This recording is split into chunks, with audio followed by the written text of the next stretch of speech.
Hello friends, साकार academy में एक बार फिर से आप सभी का स्वागत है। दोस्तों, आज का हमारा विषय है सिंधु घाटी सभ्यता। सिंधु घाटी सभ्यता भारत की अत्यंत प्राचीन और अत्यंत विकसित सभ्यता है। आज से लगभग 5000 साल पहले यह सभ्यता पूरी दुनिया की सबसे विकसित सभ्यताओं में से एक थी और कई मामलों में यह सभ्यता अपने समय काल में सर्वश्रेष्ठ सभ्यता के रूप में जानी गई है। सिंधु घाटी सभ्यता का नाम वास्तव में सिंधु नदी के नाम पर पड़ा है। सिंधु नदी तंत्र भारत के उत्तरी क्षेत्र में स्थित है। सिंधु नदी की 5 सहायक नदियां हैं जो कि दक्षिण की ओर से सिंधु नदी में मिलती हैं। झेलम, चिनाब, रावी, व्यास, सतलज। इन 5 नदियों का प्रदेश पंजाब कहलाता है और शुरुआत में हड़प्पा नामक जगह में, जो कि पाकिस्तान के पंजाब प्रांत में है, यहां पर सबसे पहले हमें सिंधु घाटी सभ्यता के अवशेष मिले थे। हड़प्पा नामक जगह में खुदाई सबसे पहले शुरू होने की वजह से इस सभ्यता को हड़प्पा सभ्यता कहा गया। धीरे धीरे सिंधु नदी की घाटी के क्षेत्र में बहुत सारे नए पुरा स्थल अस्तित्व में आए। उनकी खुदाई शुरू होने के बाद तत्कालीन आर्कियोलॉजिकल सर्वे ऑफ इंडिया के प्रमुख जॉन मार्शल ने इसका नाम सिंधु घाटी सभ्यता रखा है। तो हम इस सभ्यता को हड़प्पा सभ्यता और सिंधु घाटी सभ्यता के नाम से जानते हैं। इस सभ्यता में ज्यादातर वस्तुएं कांसे से बनी हैं, इसलिए इस सभ्यता को कांस्य युगीन सभ्यता भी कहा जाता है। और इस सभ्यता के द्वारा उपयोग की गई लिपि अभी तक पढ़ी नहीं जा सकी है। इस कारण इस सभ्यता के बारे में समस्त जानकारी हमें पुरातात्विक स्रोतों से ही प्राप्त होती है। यानी जो पुरातात्विक साक्ष्य हमें मिले हैं उनके आधार पर हम इस सभ्यता के अस्तित्व की संभावनाओं को व्यक्त करते हैं। इसीलिए इसे आद्य ऐतिहासिक सभ्यता भी कहा जाता है। इस सभ्यता में जो विभिन्न पुरास्थल प्राप्त हुए हैं, इन पुरास्थलों में हमें विकसित नगरीय जीवन के अवशेष मिलते हैं, इसलिए इसे नगरीय सभ्यता भी कहा जाता है। तो सिंधु घाटी का सभ्यता का नामकरण एक महत्वपूर्ण विषय है। हड़प्पा में सबसे पहले खुदाई होने की वजह से इसे हड़प्पा सभ्यता कहा गया। सिंधु नदी के प्रदेश में, सिंधु नदी की घाटी में मिलने की वजह से इसे सिंधु घाटी सभ्यता कहा गया है। यह नाम जॉन मार्शल ने रखा है। इस सभ्यता की लिपि अभी तक पढ़ी नहीं जा सकी है, इसलिए इसे आद्य ऐतिहासिक सभ्यता कहा गया है और इस सभ्यता के समस्त जानकारी को हम पुरातात्विक स्रोतों से हासिल करते हैं। यह सभ्यता कांस्य धातु का इस्तेमाल करती है, इसीलिए इस सभ्यता को कांस्य युगीन सभ्यता कहा गया है और यहां लोहे का ज्ञान किसी को भी नहीं है। यह सभ्यता एक विकसित नगरीय सभ्यता है, इसलिए दूसरी सभ्यताओं के उलट, इससे पहले और इसके बाद आने वाली सभ्यताओं के विपरीत यह सभ्यता एक नगरीय सभ्यता के रूप में जानी जाती है। जब हम समाज में विकास के स्तर को देखते हैं तो जब नगरीय जीवन के रूप में लोगों का समूह विकसित हो जाता है तो हम इसके लिए सभ्यता शब्द का इस्तेमाल करते हैं, जबकि इससे कम विकसित स्थिति ग्रामीण अधिवास की स्थिति होती है तो हम उसे संस्कृति कहते हैं। इसीलिए सिंधु घाटी के लिए सभ्यता शब्द का इस्तेमाल होता है। वहीं इसके बाद 1500 ईसा पूर्व में आने वाले आर्य लोगों के लिए वैदिक संस्कृति शब्द का इस्तेमाल किया जाता है, क्योंकि उन्होंने शुरुआत में विकसित नगरीय जीवन का परिचय नहीं दिया था।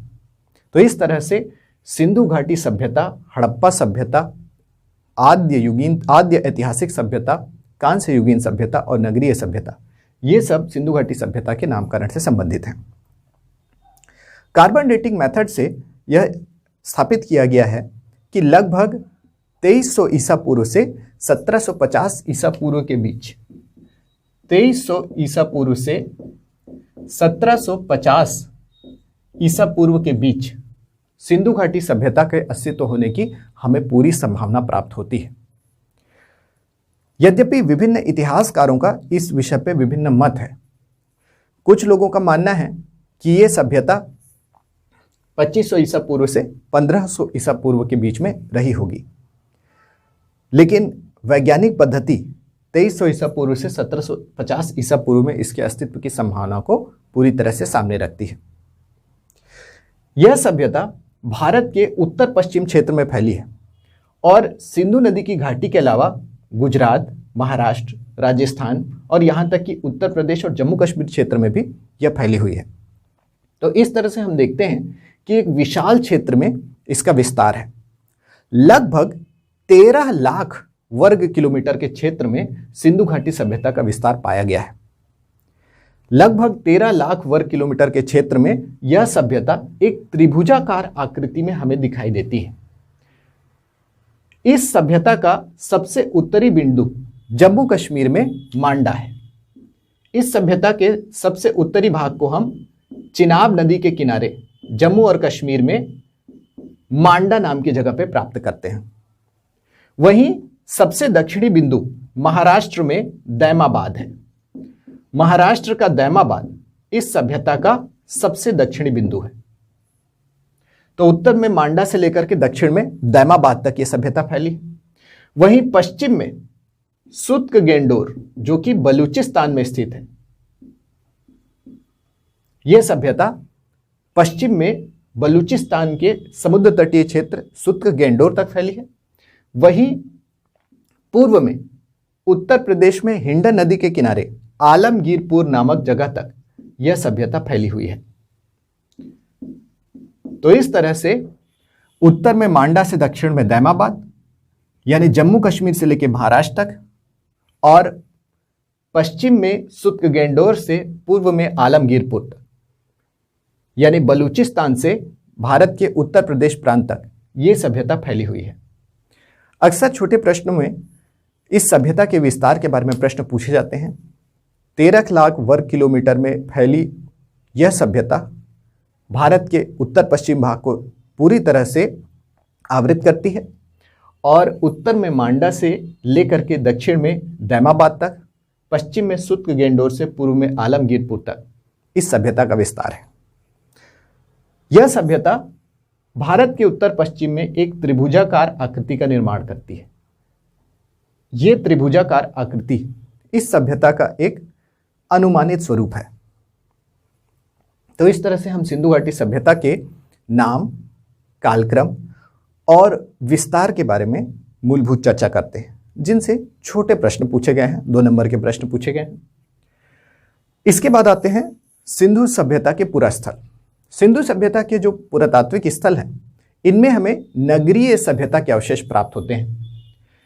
सबसे पहले जो जगह खोजी गई है वो है हड़प्पा।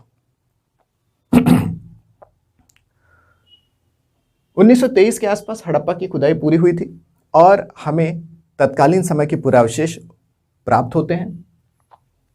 इसके बाद मोहेंजोदड़ो, चन्हुदड़ो और भारत की आज़ादी के बाद धौलावीरासुर कोटदा आदि जगहों की खुदाई की गई है।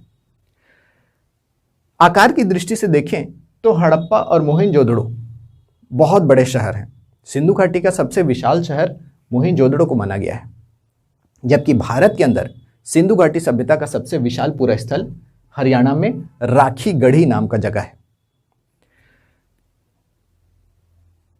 स्टुअर्ट पिगट के अनुसार हड़प्पा और मोहेंजोदड़ो सिंधु घाटी सभ्यता की 2 राजधानियां थी। तो हम ये देखेंगे दोस्तों कि अपनी स्थिति के अनुसार सिंधु घाटी सभ्यता के विभिन्न शहरों के बारे में हम क्या मौलिक जानकारी हासिल करते हैं।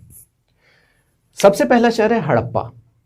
हड़प्पा पाकिस्तान के पंजाब प्रांत में स्थित है और ये रावी नदी के किनारे पाया गया है और इसके खोजी दयाराम साहनी है। शुरुआत में जॉन मार्शल की देखरेख में खुदाई हुई, लेकिन भारतीय पुरातत्ववेत्ता दयाराम साहनी ने इसकी खुदाई पूरी की है। तो हड़प्पा पाकिस्तान के पंजाब प्रांत के मोंटगोमरी जिले में आता है। यह सिंधु की सहायक नदी रावी नदी के किनारे मिला है और दयाराम साहनी इसके खोजी हैं। वहीं मोहेंजोदड़ो पाकिस्तान के सिंध प्रांत में है और ये सिंध नदी के किनारे स्थित है। पाकिस्तान के सिंध प्रांत में सिंध नदी के किनारे ये स्थित है और इसके खोजी हैं राखलदास बनर्जी। राखलदास बनर्जी ने मोहेंजोदड़ो की खुदाई की है। ये सिंधु घाटी सभ्यता का सबसे विशाल पुरातात्विक स्थल है, सबसे विशाल शहर है। मोहनजोदड़ो के बाद हम देखेंगे लोथल। भारत के गुजरात राज्य में है लोथल। भारत के गुजरात राज्य में स्थित लोथल एक छोटी सी नदी के किनारे है जिसे कहा जाता है भोगवा। भोगवा नदी के किनारे स्थित है और रंगनाथ राव ने इसकी खोज की थी। तो लोथल जो है वो अत्यंत महत्वपूर्ण शहर है। यह एक बंदरगाह शहर है जो कि भारत के गुजरात राज्य में भोगवा नदी के किनारे है। रंगनाथ राव ने इसकी खोज की थी। कालीबंगा। कालीबंगा भारत के राजस्थान राज्य में है। राजस्थान राज्य का जो हिस्सा पंजाब के सीमावर्ती क्षेत्र में आता है वहां पर कालीबंगा स्थित है, राजस्थान राज्य में। घग्गर नदी के किनारे हम इसे प्राप्त करते हैं। घग्गर जो सतलज नदी तंत्र में शामिल है, घग्गर नदी के किनारे स्थित है। और ब्रजबासी लाल, ब्रजबासी लाल बीबी लाल ने कालीबंगा की खोज की थी। इसके अलावा अन्य छोटे स्थलों में हम प्राप्त करते हैं धौलावीरा, सुरकोटदा, चन्हूदड़ो, सुत्क गेंडोर, मांडा, आलमगीरपुर, दैमाबाद और राखीगढ़ी। इसके अलावा चक 86, बाड़ा, संघोल, रोपड़ और बनवाली जैसे जगह भी सिंधु घाटी सभ्यता के महत्वपूर्ण स्थल हैं। दोस्तों, धौलावीरा कच्छ के रण में स्थित है, यानी यह किसी नदी के किनारे स्थित नहीं है। तो धौलावीरा भारत के गुजरात राज्य में कच्छ के रण में स्थित है। यह एकमात्र ऐसा पूरा स्थल है जो रेगिस्तान के बीचों बीच स्थित है, यानी किसी भी प्रकार की नदी यहां पर आपको बहती हुई दिखाई नहीं देगी। तो यह कच्छ के रण के बीच में स्थित है। और यह धौलावीरा की खोज में रणजीत सिंह बिष्ट और यज्ञदत्त शर्मा ने भाग लिया था। तो रणजीत सिंह बिष्ट, आर.एस. बिष्ट के द्वारा इसका उत्खनन किया गया है धौलावीरा का, और यह उत्खनन आज भी जारी है।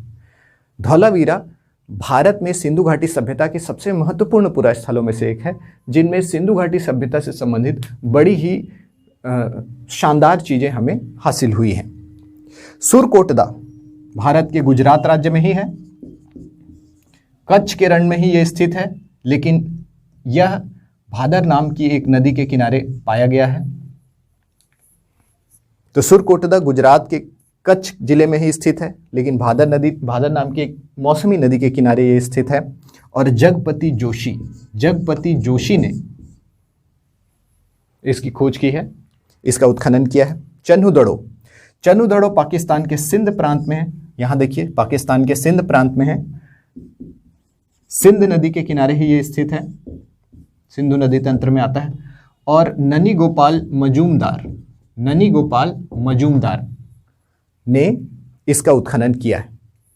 तो इस तरह से हम देखते हैं कि हमारे पास एक सूची तैयार होती है जिससे हमें पता चलता है कि जो प्रमुख पुरास्थल हैं सिंधु घाटी सभ्यता से संबंधित, वो किस तरह से एक चार्ट के रूप में आपके सामने आते हैं और आप मैप से इन्हें पूरी तरह से कंपेयर कर सकते हैं। तो दोस्तों, जैसा कि आप देख रहे हैं, पाकिस्तान के पंजाब प्रांत में रावी नदी के बाईं तट पे आपको हड़प्पा शहर देखने को मिलेगा, जो कि सिंधु घाटी सभ्यता का सबसे पहला शहर था। हड़प्पा रावी नदी के किनारे बाईं तट पे पंजाब प्रांत में स्थित है। दयाराम साहनी ने इसकी खोज की थी। मोहनजोदड़ो सिंध नदी के किनारे स्थित है। पाकिस्तान के सिंध प्रांत में सिंध नदी के किनारे स्थित है मोहनजोदड़ो, और राखलदास बनर्जी ने इसकी खोज की थी। लोथल भारत के गुजरात राज्य में है, भोगवा नदी के किनारे, और रंगनाथ राव ने इसकी खोज की है। कालीबंगा राजस्थान में कालीबंगा नाम की जगह पाई गई है। कालीबंगा घग्गर नदी के किनारे है। ब्रजवासी लाल ने इसका उत्खनन किया था। धौलावीरा देखिए, ये गुजरात के उत्तरी कच्छ जिले में स्थित है। धौलावीरा गुजरात राज्य के कच्छ जिले में है। कच्छ के रण के बीच में यह जगह स्थित है। किसी भी नदी का यहां प्रमाण नहीं मिलता है। रणजीत सिंह बिष्ट ने इसका उत्खनन किया है। सुरकोटदा वहीं कच्छ के रण में ही आपको सुरकोटदा नाम की जगह मिलेगी। सुरकोटदा कच्छ के रण में ही स्थित है, भारत के गुजरात राज्य में भादर नदी के किनारे स्थित है। जगपति जोशी ने इसकी खोज की थी। चन्नू दड़ो, एक बार फिर से हम पाकिस्तान में चलते हैं। पाकिस्तान के सिंध प्रांत में स्थित है चन्नू दड़ो, और चन्नू दड़ो सिंध प्रांत में सिंध नदी के किनारे स्थित है और ननी गोपाल मजूमदार ने इसकी खोज की थी। सिंधु घाटी सभ्यता का सबसे उत्तरी स्थल मांडा जम्मू एंड कश्मीर में स्थित है। सबसे दक्षिणी स्थल दैमाबाद महाराष्ट्र में स्थित है। सबसे पश्चिमी स्थल सुत्क गेंडोर, जो कि एक समुद्र का किनारा भी है। सुत्क गेंडोर पाकिस्तान के बलूचिस्तान प्रांत में स्थित है। और वहीं आलमगीरपुर हिंडन नदी के किनारे उत्तर प्रदेश में आता है, जो कि सिंधु घाटी सभ्यता का सबसे पूर्वी क्षेत्र है। राखीगढ़ी भारत के अंदर सिंधु घाटी सभ्यता का सबसे विशाल केंद्र है। वहीं मोहनजोदड़ो पूरी सिंधु घाटी सभ्यता का सबसे विशाल शहर है। तो दोस्तों, इस तरह से हमें सिंधु घाटी सभ्यता का एक नमूना, एक इंट्रोडक्शन यहां पर हासिल होता है। अब हम देखेंगे कि सिंधु घाटी सभ्यता के इन पुरातात्विक स्थलों से हमें क्या हासिल हुआ है। क्योंकि सिंधु घाटी सभ्यता की लिपि पढ़ी नहीं जा सकी है, इसलिए हम सिंधु घाटी सभ्यता की जानकारी के लिए पूरी तरह से पुरातात्विक स्रोतों पर निर्भर हैं। इसीलिए सिंधु घाटी सभ्यता को एक आद्य ऐतिहासिक सभ्यता कहा जाता है। इसीलिए हम पुरातात्विक साक्ष्यों के ऊपर बहुत फोकस करते हैं और 2 नंबर और 4 नंबर में पुरातात्विक साक्ष्यों से संबंधित प्रश्न पूछे गए हैं। तो दोस्तों, जगह के हिसाब से हमें पुरातात्विक साक्ष्यों की एक सूची बनानी होगी और इस सूची के अनुसार हम इन स्थलों के महत्व के बारे में समझ पाएंगे। पुरातात्विक स्थलों के अंतर्गत हमें जो वस्तुएं मिलती हैं उनमें कुछ भवन हैं और कुछ पुरातात्विक वस्तुएं हैं, जिनकी सूची हम बनाएंगे और इनके माध्यम से हमें सिंधु घाटी सभ्यता के विभिन्न स्थलों को अपनी विशिष्टता के साथ जानने का मौका मिलेगा। तो सिंधु घाटी सभ्यता में हड़प्पा शहर में मिलने वाले भवनों में दुर्ग और नगर संरचना अत्यंत महत्वपूर्ण है। सिंधु घाटी सभ्यता के सभी शहरों में दुर्ग और नगर संरचना सामान्य रूप से मिली है। यानी अगर हम ये देखें कि सिंधु घाटी सभ्यता का कोई भी शहर है तो वो अनिवार्य रूप से एक नदी के किनारे बना होगा और उसके बगल में एक दुर्ग संरचना होगी और एक नगर संरचना होगी। तो नदी के किनारे स्थित इन शहरों में ऐसी दोहरी संरचनाएं सामान्य रूप से मिलती हैं। क्योंकि सिंधु घाटी सभ्यता में हड़प्पा को सबसे पहले खोजा गया था, इसलिए ये दुर्ग और नगर की संरचना, दुर्ग और नगर की ये संरचना हमें हड़प्पा में ही सबसे पहले मिलती है। सिंधु घाटी सभ्यता एक नगरीय सभ्यता है। गांव और शहर में जो सामान्य रूप से हमारे अंतर होते हैं कि शहर में लोग बहुत ज़्यादा जनसंख्या घनत्व के साथ रहते हैं। जैसे कि जनगणना आयोग के अनुसार 400 व्यक्ति प्रति वर्ग किलोमीटर से अधिक अगर जनसंख्या घनत्व पाया जाता है तो हम उसे नगरीय क्षेत्र कहते हैं। इसके अलावा शहरी क्षेत्रों में गैर कृषि व्यवसाय का बोलबाला होता है, जिसमें उद्योग जहां सामान का उत्पादन किया जाता है, व्यापार जहां वस्तुओं का विपणन खरीद बिक्री की जाती है और विभिन्न प्रकार की सेवाओं का केंद्रीकरण होता है। तो शहर उद्योग, व्यापार और विभिन्न सेवाओं के केंद्र होते हैं और अपनी पृष्ठभूमि में स्थित विशाल जनसंख्या जो गांव में रहती है उन्हें सेवाएं प्रदान करते हैं। इसीलिए शहर अपने ढांचे में, अपने स्थापत्य में, अपनी सुविधाओं में और अपने साफ सफाई और प्रशासन के केंद्रीयता के क्षेत्र के रूप में जाने जाते हैं। हमें सिंधु घाटी सभ्यता के साक्ष्यों से ये पता चलता है कि यहाँ पर इस तरह के केंद्रीकरण का पर्याप्त सबूत है और इस आधार पर हम कह सकते हैं कि सिंधु घाटी सभ्यता नगरीय सभ्यता है। और इस सभ्यता की जो नगर संरचना है इसमें दुर्ग और नगर की संरचना हमें दिखाई देती है। तो सबसे पहले हड़प्पा में हमें दुर्ग और नगर संरचना मिली है। ये हम भवन की बात कर रहे हैं। हड़प्पा में एक विशेष चीज जो मिली है वो इस नगर संरचना के अलावा एक कब्रिस्तान है। इस कब्रिस्तान को R37 नाम दिया गया है।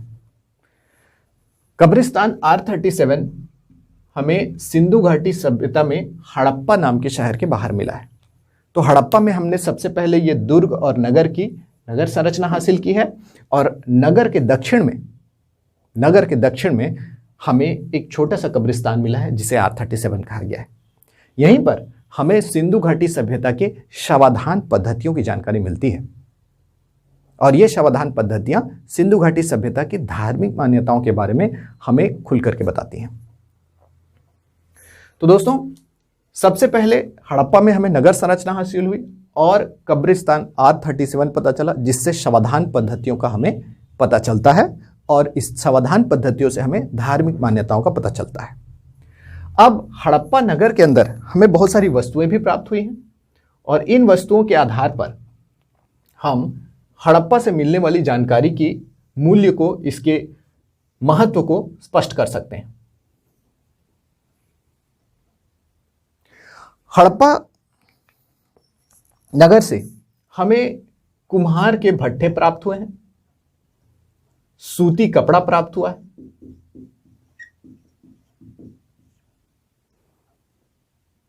हाथी दांत का बना हुआ स्केल हासिल हुआ है,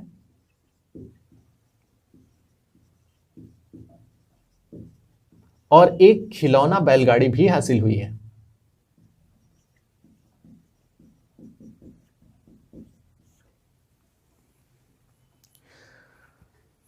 सिंधु घाटी सभ्यता में सूती कपड़े की उपलब्धता अपने आप में बहुत महत्वपूर्ण है।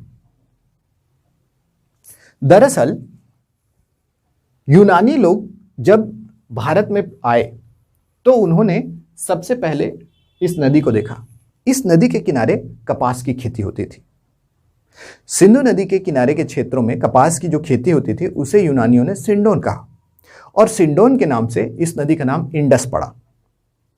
इंडस के ही आधार पर हमारे देश का नाम इंडिया जाना जाता है, और इसी से अरबों ने हमारे देश का नाम अल हिंद यानी कि हिंदुस्तान रखा है, और सिंध नदी के नाम पर हमारे देश का नाम हिंद, और इंडस के नाम पर भी हमारे देश का नाम हिंद पड़ा है।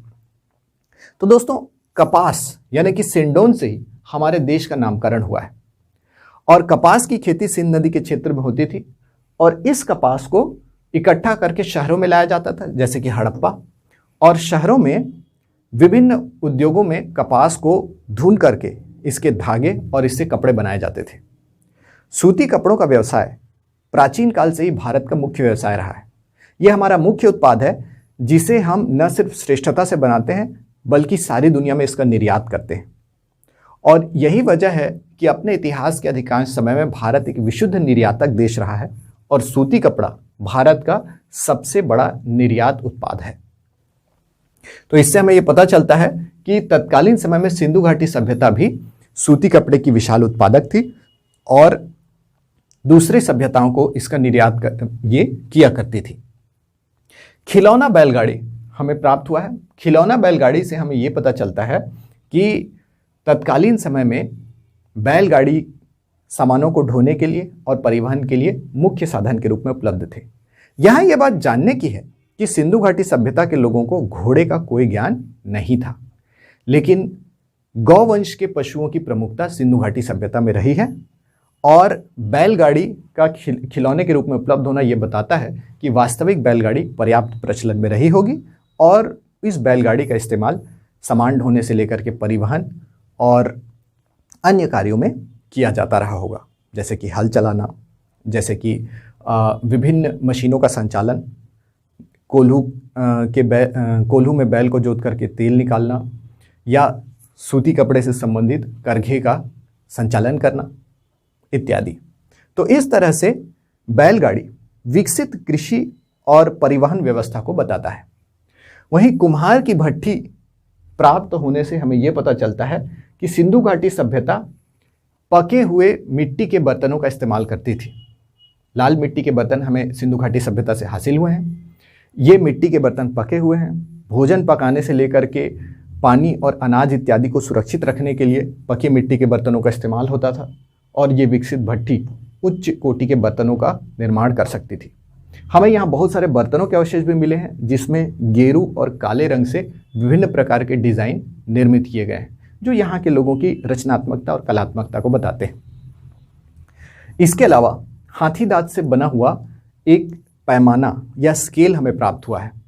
ये स्केल सिंधु घाटी सभ्यता के लोगों के मापन क्षमता और गणितीय क्षमता को बताता है और इस स्केल के आधार पर यह अंदाज़ा लगाया जाता है कि सिंधु घाटी सभ्यता षट दाशमिक प्रणाली का हेक्साडेसिमल सिस्टम का इस्तेमाल करती थी।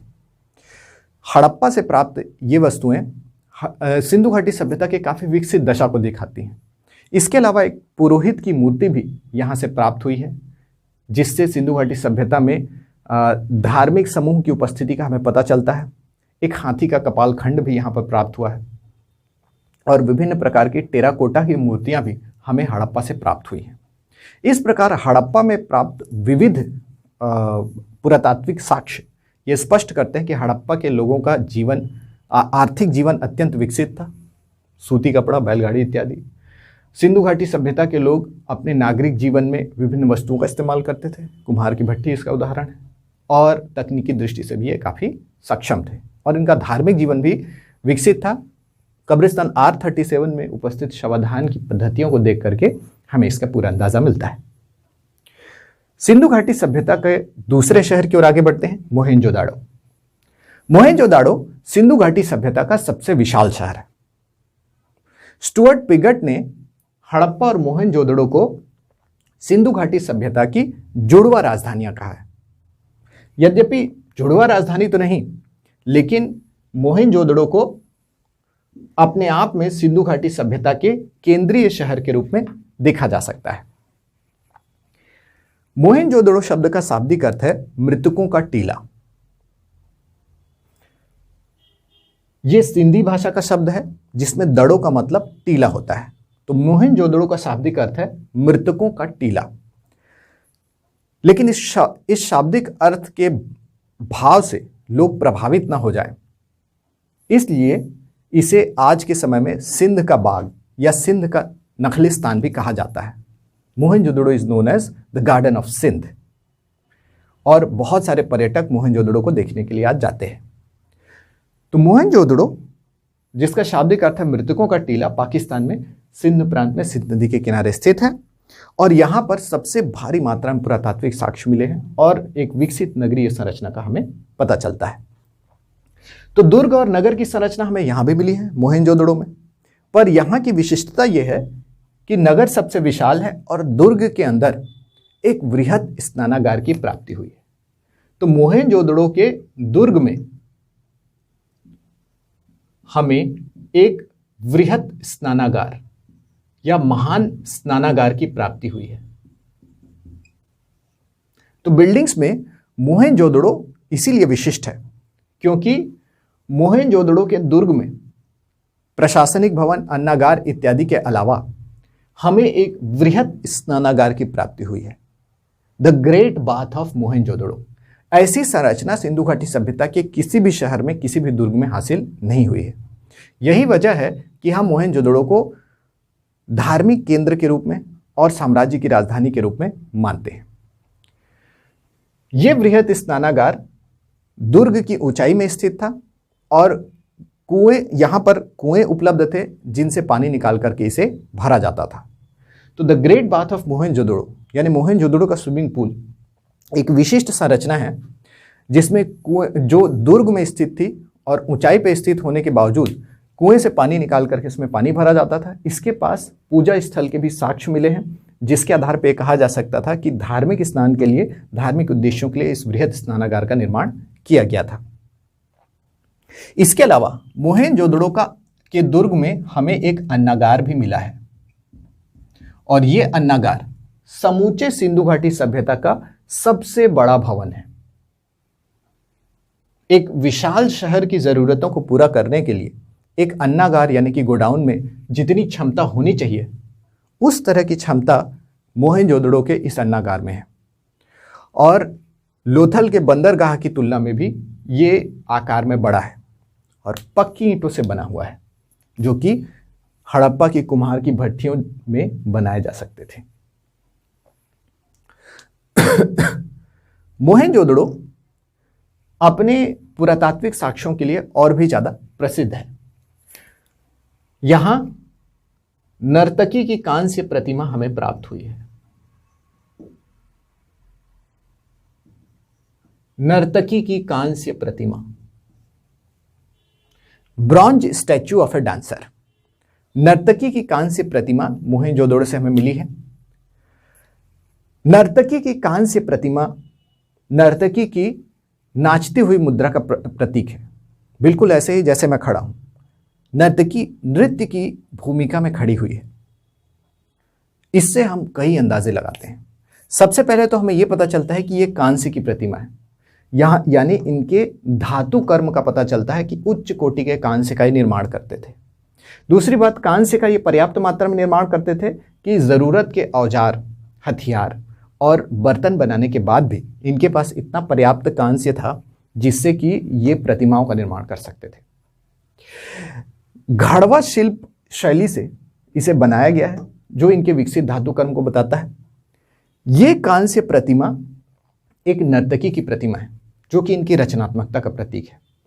अगर ये नर्तकी की प्रतिमा है तो जरूर नर्तकी भी उपलब्ध रही होगी। नर्तकी के नृत्य से हमें यह पता चलता है कि नृत्य कला इस काल में मनोरंजन का एक मुख्य साधन थी और बहुत सारे लोग इसका आनंद उठाते थे। नर्तकी शून्य में नृत्य नहीं कर सकती, इसका मतलब इस काल में संगीत भी रहा होगा, और अगर संगीत है तो गीत भी रहा होगा।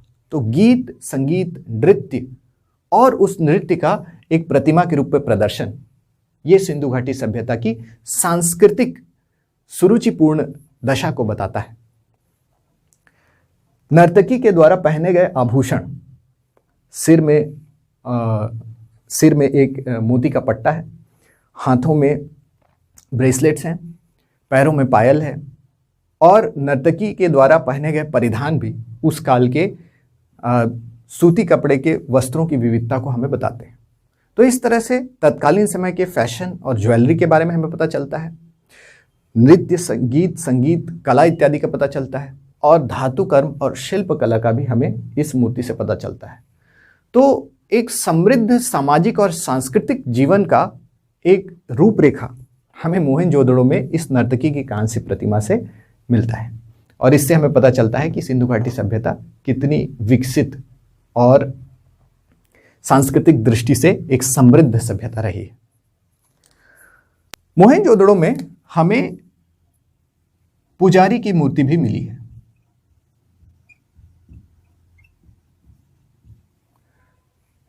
स्टीलाइट से बनी हुई एक छोटी सी प्रतिमा है, जिसमें एक पुजारी है जो आंखें बंद किए हुए है और जिसका एक हाथ उन्मुक्त है और दूसरे हाथ के ऊपर, दूसरे कंधे के ऊपर एक शॉल डला हुआ है। हमें यह पुजारी की ध्यान मुद्रा का प्रतीक लगता है, और इससे हमें यह पता चलता है कि तत्कालीन समाज में पुजारी वर्ग का बड़ा महत्व रहा होगा। इसके अलावा हमें यहां पशुपति की मुद्रा भी प्राप्त हुई है।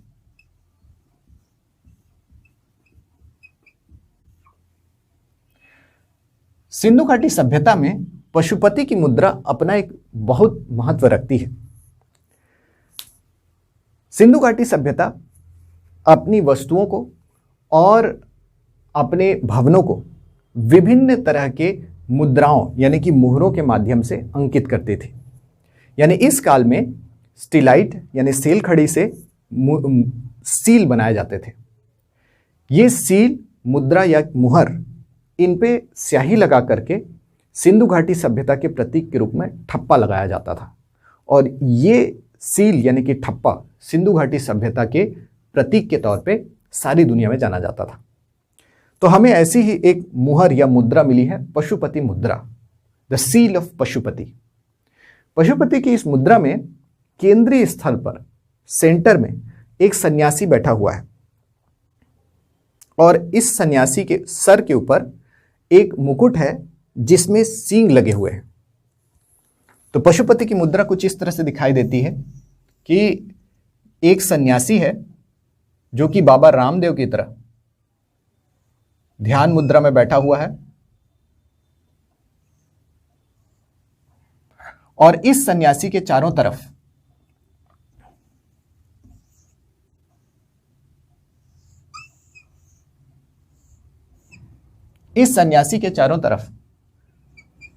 इसके सर पे सींग वाला मुकुट है और चारों तरफ जंगली जानवर हमें दिखाई देते हैं।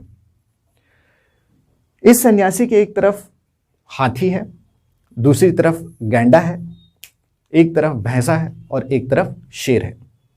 तो शेर, वन, भैंसा, हाथी, गैंडा, ये शक्तिशाली जानवर इस सन्यासी के चारों तरफ देखे गए हैं, और इसकी वजह से हम ये मानते हैं कि ये सिंधु घाटी सभ्यता का कोई देवता है या दैवी शक्तियों का प्रतीक है, जो कि बहुत ही शक्तिशाली जंगली जानवरों को अपने नियंत्रण में रख सकता है।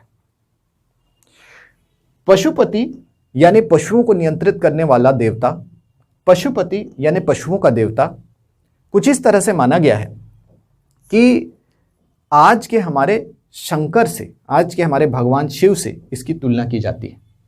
तो पशुपति वास्तव में आधुनिक भगवान शिव का ही एक प्राचीन रूप है, और इस तरह से हम देखते हैं कि सिंधु घाटी सभ्यता भारत के शैव धर्म से बड़ी ही गहराई से जुड़ी है, और इस तरह से पशुपति मुद्रा के माध्यम से हम प्राचीन सिंधु घाटी सभ्यता का प्रभाव आज के हमारे धार्मिक जीवन के ऊपर देख सकते हैं।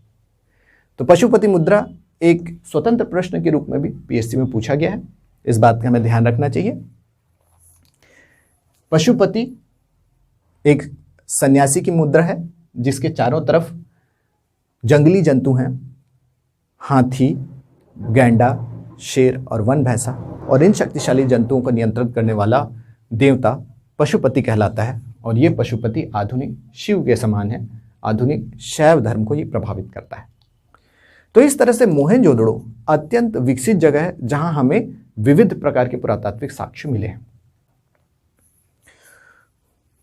इसके बाद लोथल। लोथल सिंधु घाटी सभ्यता का बंदरगाह शहर है, यानी यहां सबसे पहले हमें एक डॉक यार्ड की प्राप्ति होती है।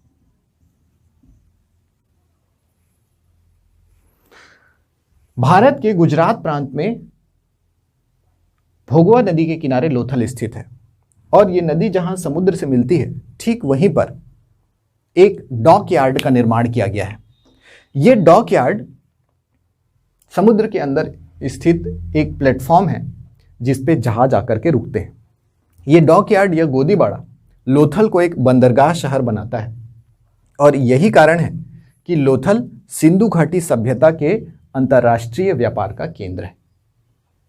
यानी लोथल जिसमें यह डॉकयार्ड स्थित है, यह डॉकयार्ड जहाजों के रुकने का स्थान है, और यहां पर जहाज सिंधु घाटी सभ्यता में बनी हुई वस्तुओं को अपने ऊपर लाद करके दूसरी सभ्यताओं तक लेकर के जाते हैं। यानी लोथल से व्यापारिक मार्ग विभिन्न दिशाओं में जाते हैं और दूसरे देशों के साथ ये व्यापार किया जाता है। तो इस तरह से हम देखते हैं कि ये राष्ट्रीय और अंतर्राष्ट्रीय व्यापार का केंद्र है, लोथल स्थित डॉकयार्ड। इसके अलावा दुर्ग और नगर संरचना भी यहाँ पर उपलब्ध है, लेकिन पक्की ईंटों से बना हुआ ये डॉकयार्ड जहाज़ों के रुकने के लिए महत्वपूर्ण सुविधा उपलब्ध कराता है।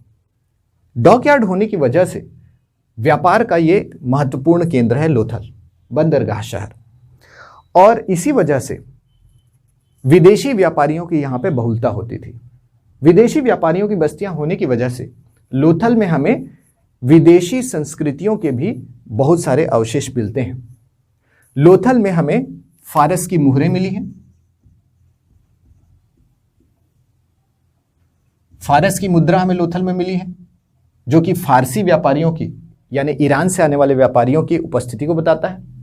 लोथल में हमें एक ऐसी चीज मिली है जो कि सिंधु घाटी सभ्यता में उपलब्ध नहीं है, धान। धान की भूसी हमें लोथल से प्राप्त हुई है। सिंधु घाटी सभ्यता गेहूं और कपास जैसी फसलों के लिए जानी जाती है। धान के लिए जितने पानी की आवश्यकता है ये उत्तर पश्चिम भारत में आसानी से उपलब्ध नहीं हो सकता। जबकि हम जानते हैं कि दजला और फरात नदियों के क्षेत्र में स्थित मेसोपोटामिया सभ्यता में धान की पर्याप्त खेती होती थी और मेसोपोटामिया सभ्यता के धान का ही अवशेष हमें लोथल में मिला है। तो मेसोपोटामिया से धान को लाया जाता था जो कि एक विदेशी उत्पाद था और ये इराक स्थित मेसोपोटामिया सभ्यता का धान जहाज के माध्यम से लोथल आता था। यहाँ पर उस धान को चावल में बदलते थे और ये धान की भूसी आज भी हमें लोथल के पुरावशेष के रूप में दिखाई देती है। तो लोथल से हमें धान की भूसी मिली है। इसके अलावा लोथल में हमें युगल शवाधान, युग्म शवाधान का भी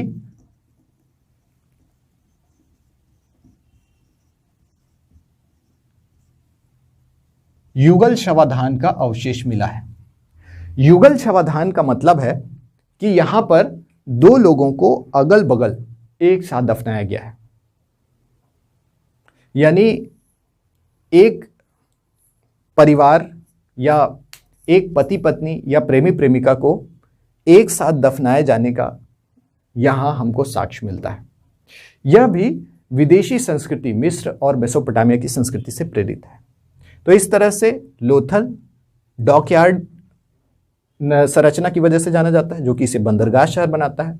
यहाँ फारस की मुद्रा, धान की भूसी और युगल शवाधान इत्यादि हासिल हुए हैं, जिससे हमें ये पता चलता है कि विदेशी शक्तियों का, विदेशी संस्कृतियों का यहाँ पर गहरा प्रभाव रहा है। वहीं हम देखते हैं कि कालीबंगा राजस्थान में घग्गर नदी के किनारे स्थित है।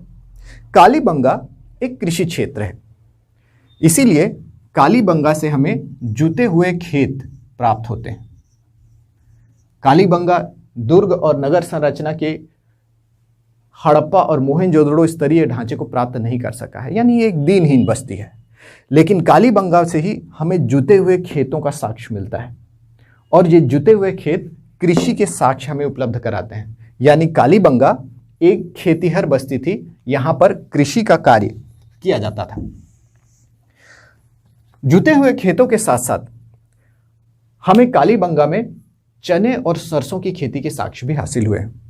यानी जहां सामान्य रूप से सिंधु घाटी सभ्यता के दूसरे शहरों में गेहूं और कपास इत्यादि का उत्पादन किया जाता है, मटर इत्यादि की फसलें लगाई जाती है, वहीं कालीबंगा चने और सरसों के उत्पादन के लिए जाना गया है और यह सिंधु घाटी सभ्यता में प्रोटीन का मुख्य स्रोत है। कालीबंगा सिंधु घाटी सभ्यता की सामान्य धार्मिक गतिविधियों से अलग कुछ विशिष्ट गतिविधियों को भी बताता है, क्योंकि कालीबंगा में हमें अग्निकुंड प्राप्त हुए हैं।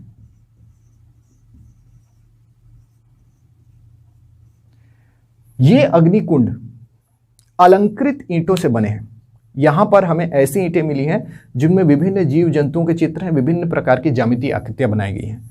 तो अलंकृत ईंटें हमें कालीबंगा से मिली हैं और इन अलंकृत ईंटों से अग्निकुंड बनाए गए हैं।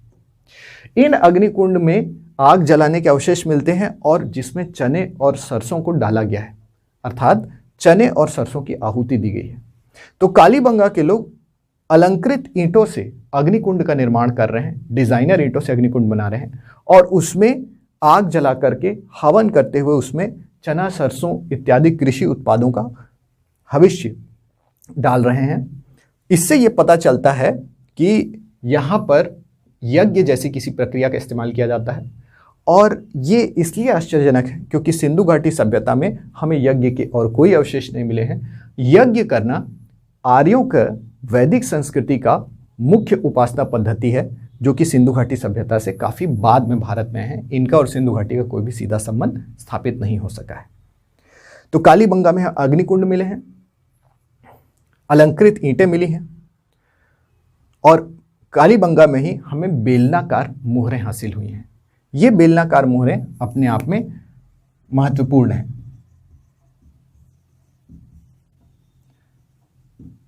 बेलनाकार मोहरें, बेलनाकार मुद्राएं बड़ी ही इंटरेस्टिंग होती हैं। इनके ऊपर आप स्याही लगा करके ऐसे बेलन की तरह चलाएंगे तो एक सुंदर चित्र उभर करके सामने आ जाता है जो कि कालीबंगा की अपनी विशिष्टता को बताता है। तो कालीबंगा अपने कृषि के साक्ष्यों के लिए जाना गया है, हल रेखाओं के लिए, जुते खेतों के लिए जाना गया है, चने और सरसों की खेती के लिए जाना गया है। यहाँ पर हमें अग्निकुंड और डिजाइनर ईंटें मिली हैं, बेलनाकार मुद्राएं मिली हैं। तो कालीबंगा कृषि के लिए विशेष रूप से जाना गया है। कृषि के औजारों को भी पर्याप्त संख्या में यहाँ पुरातात्विक साक्ष्यों के रूप में हासिल किया गया है। इसके बाद हम धौलावीरा की ओर देखते हैं। कच्छ के रण के बीच में धौलावीरा स्थित है। यहाँ पर किसी भी नदी का साक्ष्य नहीं मिला है। यह अपने आप में आश्चर्यजनक बात है। पानी का यहाँ पर स्रोत क्या था, इस विषय में अभी भी अध्ययन जारी है। धौलावीरा की विशेषता है कि यहाँ पर एक त्रिस्तरीय नगर की प्राप्ति हुई है। सामान्य रूप से सिंधु घाटी सभ्यता के नगर द्विस्तरीय हैं। नदी के किनारे बाईं ओर एक दुर्ग और एक नगर। तो दो स्तरीय नगर संरचना सामान्य रूप से सिंधु घाटी सभ्यता के सभी शहरों में मिलती है, लेकिन धौलावीरा में हमें त्रिस्तरीय नगर की प्राप्ति हुई है, अर्थात एक दुर्ग, एक नगर और नगर के अंदर भी हमें एक दुर्ग जैसी संरचना की प्राप्ति हुई है। तो एक दुर्ग, एक नगर और नगर के अंदर में एक छोटा सा दुर्ग, इस तरह से हमें त्रिस्तरीय नगर संरचना की प्राप्ति धौलावीरा से होती है। और यह धौलावीरा का त्रिस्तरीय नगर चारों ओर से एक छोटी सी नहर से घिरा हुआ है, जो कि सिंधु घाटी सभ्यता के और किसी भी शहर में देखने को नहीं मिलता है। तो इस तरह से धौलावीरा अपनी नगरीय विशेषता के लिए जाना गया है।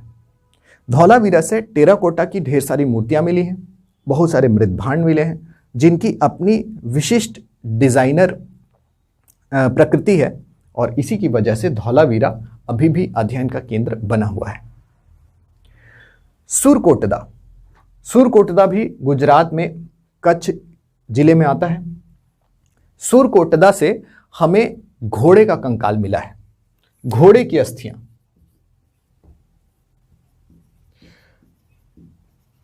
सिंधु घाटी सभ्यता में घोड़े का कहीं भी हमें जिक्र नहीं मिलता है और न ही उसका कोई चित्र दिखाई देता है। सिंधु घाटी सभ्यता में घोड़ा उपलब्ध नहीं है। भारतीय उपमहाद्वीप के लिए घोड़ा एक नया जंतु है, लेकिन यह संभावना जताई गई है कि लोथल के बंदरगाह के माध्यम से मेसोपोटामिया सभ्यता से घोड़े मंगाए गए। मेसोपोटामिया सभ्यता इराक में है। इराक अपने घोड़ों के लिए प्रसिद्ध है। मेसोपोटामिया सभ्यता से एक घोड़ा मंगाया गया था, जो कि लोथल बंदरगाह के माध्यम से आया था, और ये सुरकोटदा शहर में मृत्यु को प्राप्त हुआ। इसीलिए हमें सुरकोटदा में घोड़े का कंकाल, घोड़े की अस्थियां मिलती हैं। पूरी सिंधु घाटी सभ्यता में ये एकमात्र घोड़ा है। इसके अलावा चन्नू दड़ो, पाकिस्तान में सिंध प्रांत में सिंध नदी के किनारे स्थित है चन्नू दड़ो। चन्नू दड़ो एक बड़ा ही विशिष्ट स्थल है। चन्नू दड़ो की नगर संरचना तो पर्याप्त है, लेकिन यहां पर हमें आभूषण बनाने वाला कारखाना मिला है।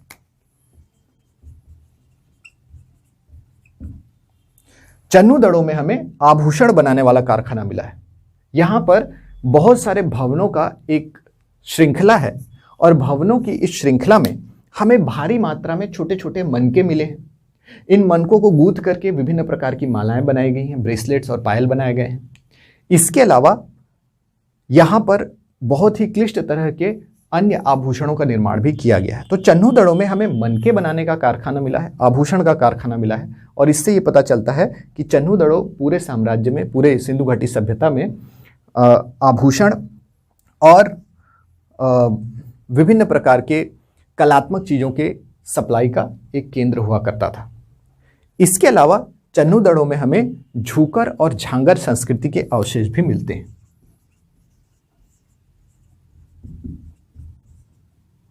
झूकर और झांगर संस्कृति के अवशेष भी हमें चन्नू दड़ो से मिले हैं। ऐसा माना जाता है कि कुछ संस्कृतियां सिंधु घाटी सभ्यता से पहले की रही हैं, कुछ संस्कृतियां सिंधु घाटी सभ्यता के बाद भी रही हैं। तो चन्नू दड़ो में हमें कुछ ऐसी संस्कृतियों के अवशेष मिले हैं जो सिंधु घाटी सभ्यता से पहले के हैं, पूर्व सिंधु संस्कृति हैं, और कुछ सिंधु घाटी के पतन के बाद यहाँ पे विकसित हुए हैं, पश्चिम सिंधु संस्कृति हैं। तो इस तरह से चन्नू दड़ो विभिन्न संस्कृतियों का केंद्र है, और ये अपने आभूषण के कारखानों की वजह से जाना जाता है। तो इस तरह से हम ये देखते हैं कि सिंधु घाटी सभ्यता के विभिन्न शहरों में हमें विभिन्न चीज़ें मिलती हैं, और ये अपने आप में महत्वपूर्ण है। अगर आपको किसी भी शहर के बारे में शॉर्ट नोट लिखने के लिए आता है तो सबसे पहले आप उसके ज्योग्राफिकल लोकेशन को बताइए कि वो कहाँ, कौन से राज्य में, कौन सी नदी के किनारे स्थित है, किस व्यक्ति ने उसकी खोज की है, और उसके बाद उस शहर में क्या भवन आपको मिले हैं, किस तरह की संरचनाएं मिली हैं, और इसके अलावा वहाँ पर कौन से पुरातात्विक साक्ष्य हासिल हुए हैं, इनके बारे में बताइए। 2 नंबर में इतनी जानकारी पर्याप्त है। अगर आप 4 नंबर में बताना चाहते हैं तो इन साक्ष्यों के बारे में आप विस्तार से समझाइए कि इससे हमें क्या पता चलता है, जिससे कि हम इन नगरों में स्थित वस्तुओं की पर्याप्त जानकारी देते हुए सिंधु घाटी सभ्यता का एक रूपरेखा खींच सकें, उनके विश्वासों, उनकी अर्थव्यवस्था और समाज के बारे में बता सकें, जिससे कि आपको पूरे मार्क्स मिले। तो दोस्तों, इस तरह से हमने सिंधु घाटी सभ्यता का एक अवलोकन किया, और इस अवलोकन से हमें यह ज्ञात होता है कि सिंधु घाटी सभ्यता अपने आप में अत्यंत समृद्ध और विकसित स्थिति में उपस्थित सभ्यता थी। इसके आगे हम ये जानेंगे कि सिंधु घाटी सभ्यता की विशेषताएं क्या हैं, सिंधु घाटी सभ्यता के जीवन के विभिन्न पहलू क्या हैं, और सिंधु घाटी सभ्यता की निरंतरता से संबंधित प्रश्न हमारे सामने किस तरह से आएंगे। Thank you.